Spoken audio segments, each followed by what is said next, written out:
Guys আজকে আমরা ঘরে বানাবো মিনি ইউএসবি লাইট। ইউএসবি লাইটটা অনলাইনে কিনতে গেলে ১৩০ টাকার মতো পড়বে। ইউএসবি লাইটটি বানানোর জন্য সর্বপ্রথম আমাদের লাগবে একটি 1 ওয়াটের বাল্ব, একটি ট্রান্সপারেন্ট ক্যাপ, একটি গ্রিন ক্যাপ, একটি ইউএসবি সকেট, আর একটি লাগবে 1K স্ট্যান্ড। আপনারা এই ট্রান্সপারেন্ট ক্যাপটি ছোট বাচ্চাদের সিরাপের বোতল থেকে সংগ্রহ করতে পারেন।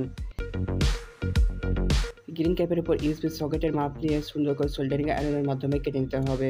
আমি যেরকম কেটে নিচ্ছি আপনারা ঠিক সেরকম কেটে নেবেন। গাইস ভিডিওটি সম্পূর্ণ দেখবেন, আর ভিডিওটি ভালো লাগে ভিডিওটি একটি লাইক আর অবশ্যই চ্যানেলটি সাবস্ক্রাইব করে দিবেন। আমার ইউএসবি সকেটের মাপে কাটা কমপ্লিট। এখন প্লেট দিয়ে উপরের অংশটি সুন্দর করে কেটে নেব এবং পাশাপাশি সিরিজ কাগজের মাধ্যমে ভালোভাবে ঘষে নেব।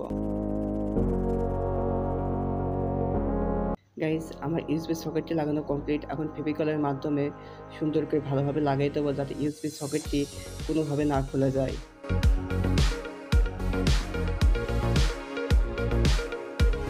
এরপর নেব একটি 1K স্ট্যান্ড আর নেব একটি 1 ওয়াটের এলইডি বাল্ব। গাইস বাল্বের যে ছোটো সাইডটি সেটি প্লাস আর বড় সাইডটি মাইনাস। আপনার এভাবে থেকে বাল্বের প্লাস মাইনাস সুন্দর করে নির্ধারিত করতে পারেন। বাল্বের প্লাস পয়েন্টের সাথে 1K স্ট্যান্ডটি সুন্দর করে সোল্ডারিং করে দিলাম। আমি প্লাস মাইনাস থেকে বাল্বটি সুন্দর করে লাগাই নেব।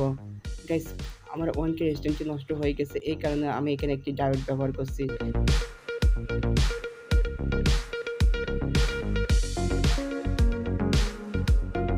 গাইস আমার ইউএসবি লাইটটি বানানো কমপ্লিট। এখন ইউএসবি লাইটের উপর সুন্দর করে একটি ট্রান্সফর্মার ক্যাপ লাগিয়ে দেবো। এই ট্রান্সফর্মার ক্যাপটি লাগালে আলো সরাসরি চোখে লাগবে না, আলো সুন্দর করে চারিদিকে ছড়িয়ে পড়বে। আমি এই ক্যাপটি হট গ্লু গানের সাহায্যে লাগাচ্ছি, আপনারা চাইলে ফেভিকল আঠা ব্যবহার করতে পারেন। এই মিনি ইউএসবি লাইটটি অনলাইনে কিনতে গেলে ১৩০ টাকার মতো পড়তো, যা আমি নিজে ঘরেই বানিয়ে ফেললাম মাত্র ১০ টাকার মধ্যে। এখন ইউএসবি লাইটটি চেক করে দেখবো, এর জন্য ব্যবহার করবো একটি মোবাইল চার্জারের অ্যাডাপ্টার। আপনারা চাইলে এখানে একটি পাওয়ার ব্যাংকও ব্যবহার করতে পারেন। গাইস দেখো মিনি ইউএসবি লাইটে কত সুন্দরভাবে আলো হচ্ছে এবং ট্রান্সপারেন্ট ক্যাপের কারণে আলো চারিদিকে সুন্দরভাবে ছড়িয়ে পড়ছে।